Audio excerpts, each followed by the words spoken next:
When it comes to reading, the first instructions on how to take the test are also given. You can begin the test after reading the instructions.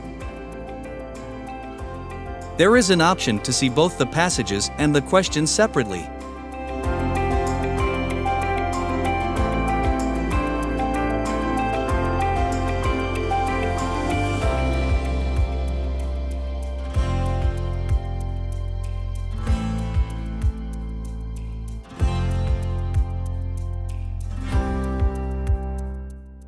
Submit the exam. After you've finished answering the questions, then you'll receive your plus points and points to help you improve.